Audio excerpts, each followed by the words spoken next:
জন্য অপেক্ষা করছি। 10 টাকা করে ভাড়া।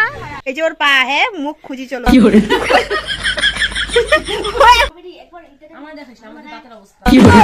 Hello guys, welcome back to my YouTube channel.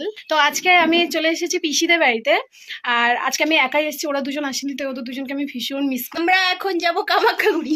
আমি পিয়ালি দিদি আর পিসি আমরা যেমন কামাখ্যাগুড়ি, আমি বাড়ি থেকে এভাবে এসেছি। তো আমি এখন পিসিদের বাড়িতে এসে খাই নেই। কামাখ্যার বাড়িতে করছি বেগুন ভর্তা আর হচ্ছে কি মাছ, এটা সর্ষে ইলিশ, ভীষণ টেস্ট। আমাদের বেরোনোর কথা ছিল 8টা, আর এখন বাজে 1টা। একটা বিয়ে বাড়িতে গেলে মেয়েদের যে কত জিনিস নিতে লাগে, মানে ভাবনার। দিদি কিছু নিবে না করতে করতে কত কি নিয়ে নিচ্ছে। কতক্ষণ, কয়টা বাজে? 8টার দিকে বেরোনোর কথা ছিল, আর এখন বাজে 1:51। দেখো এই যে ওর পা হ্যাঁ মুখ খুঁজি চলো।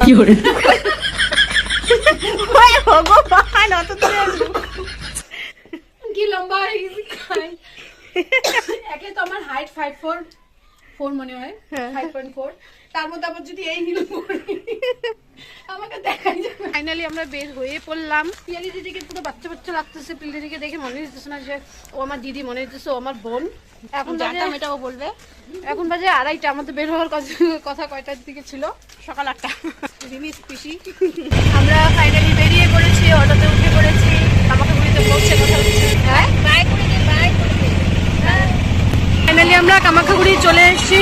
আস্তে আস্তে কি 3:50 বেজে গেল। কোথায় 10 টাকা করে ভাড়া। প্রথমে টোটো, তারপরে অটো, তারপরে আবার টোটো। 7 সমুদ্র 13 নদী পার করে আমরা যাইতেছি বিয়ে বাড়ি। লাগতেছে কাম্বালি ভাই। আমরা এত ঘন্টা জার্নি করার পর আমরা দাদু বাড়িতে চলে এসেছি। একটু ফ্রেশ ট্রেশ হয়ে যাবো বিয়ে বাড়ি, পিলদিদির বান্ধবীর সাথে দেখা করতে। বান্ধবীর বিয়েতে এসেছি আমরা। আমরা আইসেই আগে খাবার নিয়ে বসে পড়ছি, কারণ আমাদের সেই খিদা পাইছে, হেভি খিদা পাইছে। কপিল দিদি বাড়িতে আমরা খাওয়া দাওয়া করে রেডি হইতে খাওয়া দাওয়া করে এসেছি, কিন্তু রেডি হইতে হইতে গাড়িতে আস্তে আস্তে আবার খিদা পেয়ে গেছে। টেস্ট লাগছে। ওই তো আমরা এখন যাচ্ছি দাদুকে খাবার দিয়ে আসতে। 4:30 বাজে। দাদু এখনো কিচ্ছু খায়নি, মানে দুপুরে লাঞ্চটাই করে নাই। আর দাদুকে খাবার দিয়ে আসার মতন কেউ নাই গা। ভাগ্যিস আমরা এরকম টাইমে আসি। এখন দাদুকে খাবার দিয়ে আসতেছি দিদা বাড়িতে একা।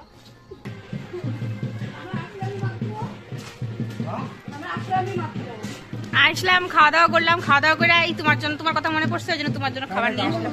আরে আমরা নিজেরা পেট ভরা নিলাম, তারপর তোমার শুনছি আগে নাকি বউ খাইতে লাগে, তাই আমি পেট ভরে। দাদু মিষ্টি বন্ধ করলাম। এই হলো দাদুর দোকান। বেচারি পিয়ালি দিদি বাড়ি থেকে পান সুপারি আনতে ভুলে গেছে। এখন এখানে আসছে পান সুপারি নিতে। কাকুল দিদি পিয়ালি দিদি পান সুপারি ছাড়া চলতে পারিস না। শেষে পান সুপারি পায়রাই দেখে আমার কাছ থেকে একটা রাজস্বী নিয়ে খাইলো বেচারি। যেই টাইমে আমরা অন্যদিন বীরপাড়া চৌপতিতে ঘুরে বেড়াই, আজকে ওই টাইমে আমরা কামাখ্যাগুড়ি চৌপতিতে ঘুরে বেড়াচ্ছি। একটা বিয়ে অ্যাটেন্ড করতে গেলে যে এত স্ট্রাগল করতে হয় পিলদিদি জানতাম না, তাকে বল।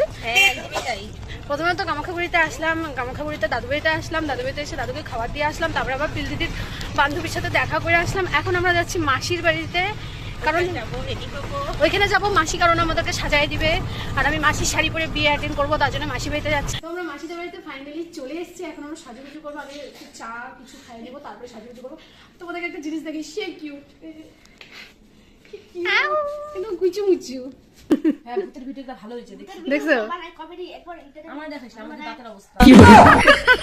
তো আমরা এখন মাসিদের বাড়িতে আসছি। মাসিদের বাড়িতে এসে এখন একটু চা খাচ্ছি, চা তারপরে হচ্ছে চপ টপ খাওয়া দাওয়া করে তারপরে রেডি হবো।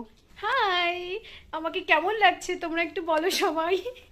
আমাকে আমার মাসি সাজিয়ে দিয়েছে, এই প্রথমবার আমি এত সাজলাম। যাই হোক, এখন শুধু হেয়ারটা করবো, তাহলে আমার সাজ কমপ্লিট। আর এদিকে পিয়ালি দিদিকে মাসি এখন হেয়ারটা করে দিতেছে, তারপরে ওরটা করা হয়ে গেল পরে আমারটা করে দিবে, তারপরে আমাদের সাজ কমপ্লিট। তারপরে আমরা চলে যাবো বিয়ে বাড়ি। ট্যাং ট্যাং, মজা আনন্দ। ফাইনালি আমরা মেশো বাড়ি থেকে বের হইলাম। মাসি আমাদের সাথে যাবে, আমাদেরকে আগায় দিতে। এরকম নাইটি পরেই চলে যাবে মাসি। মেশো ভীষণ রেগে গেছে গাইস। মেশ আমাদেরকে মেশো আগায় দিচ্ছে, কিন্তু মেশো তো ফাইনালি অনেক ঝড়ঝাপটা পার করে আমরা বিয়ে বাড়িতে আসলাম। ছবি টবি তুলবো, একটু খাওয়া দাওয়া করবো, যেটার জন্য বিয়ে বাড়িতে আসা। বর চলে এসেছে আর আমরা বরের জন্য অপেক্ষা করছি, দেখার জন্য যে বর এরকম দেখতে। আর আমি হাঁপিয়ে গেছি, আরো হাঁপিয়ে গেছে, ঠান্ডা ঠান্ডা কিসে? বিয়ে বাড়িতে আসলে কারো ঠান্ডা লাগে নাকি? তোমরাই বলো তো। না কারণ আমি তো মেয়ে। কারণ আমরা তো মেয়েদের বিয়ে বাড়িতে আসলে ঠান্ডা লাগে না। 哎呦我的妈！ চারিদিকে এত ক্যামেরাম্যান, আমরা ভালোভাবে বিয়েটাকে শুট করতেই পারছি না। 12:22 আর আমার শুধুমাত্র বিয়ে দেখার জন্য এত রাত অব্দি আছে। পুরো বিয়ে দেখবো তারপরে বাড়ি যাবো। মানে পুরো বিয়েটাকে ঘিরে ধরছে, আমরা বিয়েটাকে একটু ভিডিও করতে পারতেছি না। এত বিয়ে দেখার চক্করে গাইস আমরা এখনো খাই নাই। এ মা, খাওয়ার জায়গাটাও পুরো ফাঁকা রে। আমাদের ভীষণ খিদে পেয়েছে, বিয়ে দেখার চক্করে আমরা খাই নেই, আর খাওয়ার জায়গা পুরো ফাঁকা হয়ে গেছে। আমরা এত দেরি করে খাইতে আসি, তার জন্য আমাদেরকে প্রথমে মাছ দিয়ে দিয়েছে, মাছ। আর দেখো ক্যাটারিং খাওয়ার জায়গা পুরো ফাঁকা, সবার খাওয়া শেষ, শুধু আমরা এই কয়জন খাই। আমি স্টাইল করে খাচ্ছি। 哎呦我的妈！ ঠান্ডাটার মধ্যে প্রথমবার খাচ্ছি, একটু আলাদাই শান্তি। আমাকে কি